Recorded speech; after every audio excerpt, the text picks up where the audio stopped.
Hello friends, మీరు చూస్తున్నారు electrical tech in Telugu channel. మా ఛానల్కి మీరు ఫస్ట్ టైం చూస్తున్నట్టయితే సబ్స్క్రైబ్ చేసుకొని పక్కన ఉన్న బెల్ ఐకాన్ని యాక్టివేట్ చేసుకోండి. అలాగే కొంచెం సపోర్ట్గా వీడియోకి లైక్ అయితే చేయండి. సో ఈరోజు మన టాపిక్ వచ్చేటప్పటికి మనకి లాస్ట్ వీడియోలో నేను ఏం చేశానంటే కాంటాక్టర్ సైజింగ్ అనేది ఏ విధంగా చేయాలా అనే దాని గురించి చెప్పాను. ఇంకా మనకి ఇక్కడ కాంటాక్టర్స్లో మనకి రకరకాల టైప్స్ అనేవి ఉంటాయన్నమాట. సో అవి అప్లికేషన్స్ ఎక్కడెక్కడ యూజ్ చేస్తారు, ఏ టైప్ ఎక్కడ యూజ్ చేస్తారు అనే దాని గురించి ఈరోజు నేను మీకు చెప్తాను. సో వీడియో ఇంట్రెస్టింగ్గా ఉంటుంది, చూడండి. ఓకేనా? సో ముందుగా మనకి కాంటాక్టర్స్ టైప్స్కి వచ్చేటప్పటికి ఏసీ కాంటాక్టర్స్ ఉంటాయి, డీసీ కాంటాక్టర్స్ ఉంటాయి. కాబట్టి ఏసీలో టైప్స్ ఉంటాయి, డీసీలో టైప్స్ ఉంటాయి. సో మనకి ఎక్కడ రెగ్యులర్గా వాడే టైప్స్ ఏవో అవే నేను మీకు చెప్తాను. సో వీడియో బాగా లెంత్ అయిపోద్ది మొత్తం వాటి గురించి చెప్తే. ఓకేనా? సో ముందుగా మనం స్టార్ట్ చేసేది ఏంటంటే AC type contractors. So AC టైప్లో ఏసీ కాంట్రాక్టర్స్లో ఫస్ట్ ఏంటంటే AC1, AC2, AC3, AC4, AC5A, 5B, AC6A, 6B, 7A, 7B, 8A, 8B, 10, 11, 12, 13, 14, 15, 20, 21, 22, 23 ఇలా చాలా రకాలు ఉంటాయి. అలాగే డీసీలో కూడా 11, 12, 13, 14, 20, 21, 22, 23 ఇలా చాలా టైప్స్ ఉంటాయి అన్నమాట. సో ఇందులో మనకి ఏవి ఎక్కువగా యూజ్ అవుతాయి అంటే ఎక్కడెక్కడ యూజ్ చేస్తారు అవి కూడా నేను మీకు చూపిస్తాను. సో కొన్ని పిక్స్ అయితే నేను మీకు చూపిస్తాను. రెగ్యులర్గా వాడే కాంటాక్టర్స్ని ఎక్కడైతే యూజ్ చేస్తారో వాటికి సంబంధించిన పిక్స్ అయితే నేను తీసి చూపిస్తాను మీకు ఇప్పుడు.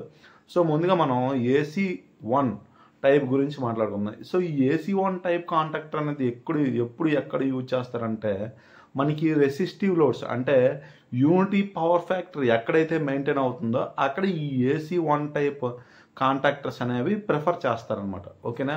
ఉదాహరణకు వచ్చేటప్పటికి లైట్లు, అలాగే మఫుల్ ఫర్నేసెస్, హీటర్స్ ఇలాంటి వాటిలో మనం AC1 టైప్ కాంటాక్టర్స్ని ప్రిఫర్ చేయాలి.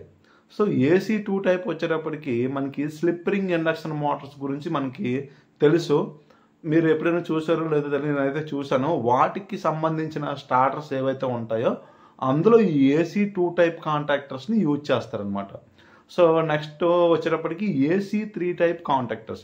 ఈ AC3 టైప్ కాంటాక్టర్స్ అనేవి ఎక్కడ యూజ్ చేస్తారంటే ఎక్కువగా స్క్విరెల్ కేజ్ ఇండక్షన్ మోటార్స్ అంటే మనం ఇండస్ట్రీలో వాడే ఎక్కువ ఏవైతే ఉన్నాయో 3 ఫేస్ ఇండక్షన్ మోటార్స్ అందులో ఇవి ఎక్కువ AC3 టైప్ కాంటాక్టర్స్ని ప్రిఫర్ చేస్తారు. లైక్ ఎలివేటర్లు, బకెట్ ఎలివేటర్లు, కన్వేయర్ బెల్ట్లు, పంపులు, మోటార్లు, కంప్రెసర్లు ఇలాంటివి అనమాట, బ్లోయర్స్ ఇలాంటి వాటికి మనం AC3 టైప్ కాంటాక్టర్స్ని యూజ్ చేయాలి. సో ఇది నేను ఒక పిక్ అయితే చూపించాను, ఒకసారి మీకు వీడియోలో చూపిస్తాను, చూడండి ఒకసారి.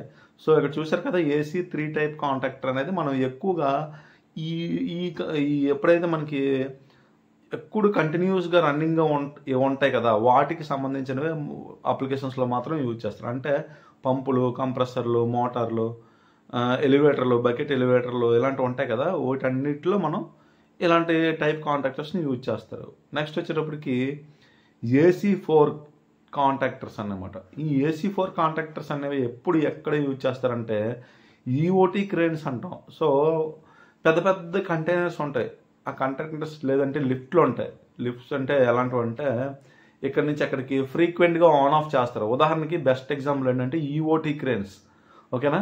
So forward, backward, left side, right side ఇలా ఉంటాయన్నమాట. EOT క్రేన్స్ అంటారు కదా, వాటిని ఫ్రీక్వెంట్గా ఆన్ ఆఫ్ అవుతూ ఉంటాయి. ముందుకు వెళ్ళాలి, వెనక్కి వెళ్ళాలి, ఆన్ ఆఫ్ జరుగుతూ ఉంటుంది. ఫ్రీక్వెంట్గా ఆన్ ఆఫ్ ఎక్కడైతే జరుగుతుందో అలాంటి వాటిలో AC4 టైప్ కాంటాక్టర్స్ని యూజ్ చేస్తారనమాట. సో AC5 అయితే నాకు తెలియదు. 6 టైప్ కాంటాక్టర్స్ అయితే ఎక్కడ యూజ్ చేస్తారంటే మనకి APFC ప్యానల్స్ అంటే ఆటోమేటిక్ పవర్ ఫ్యాక్టర్ కంట్రోల్ ప్యానల్స్లో యూజ్ చేస్తారు. ఎక్కడ పవర్ కెపాసిటర్ కాంటాక్టర్స్ ఉంటాయి కదా, అందులో మనకి AC6 టైప్ కాంటాక్టర్స్, అందులో 6B కాంటాక్టర్స్ని యూజ్ చేస్తారు. AC6B కాంటాక్టర్స్ని యూజ్ చేస్తారు. 6A ఎక్కడ యూజ్ చేస్తారో నాకు తెలియదు. సో మిగతావేవి నాకు తెలియదు ఎక్కడ యూజ్ చేస్తారు. ఇవైతే రెగ్యులర్గా అంటే మన ఇండస్ట్రీకి సంబంధించిన కాంటాక్టర్స్, ఇండస్ట్రీలో ఎక్కువ యూజ్ చేసేవి ఏవైతే ఉన్నాయో వాటి గురించి నేను మీకు చెప్పాను. సో మిగతావి అయితే నాకు తెలియదు. ఒకవేళ మీరు నాకు తెలిసినట్టయితే నాకు కామెంట్ చేయండి, నేను కూడా నేర్చుకుంటాను. ఓకేనా? సో వీడియో మీకు నచ్చినట్లయితే లైక్ చేయండి, షేర్ చేయండి, సబ్స్క్రైబ్ చేయండి. Thank you. వీడియో మీకు నచ్చిందని నేను అనుకుంటున్నాను. Have a good day friends.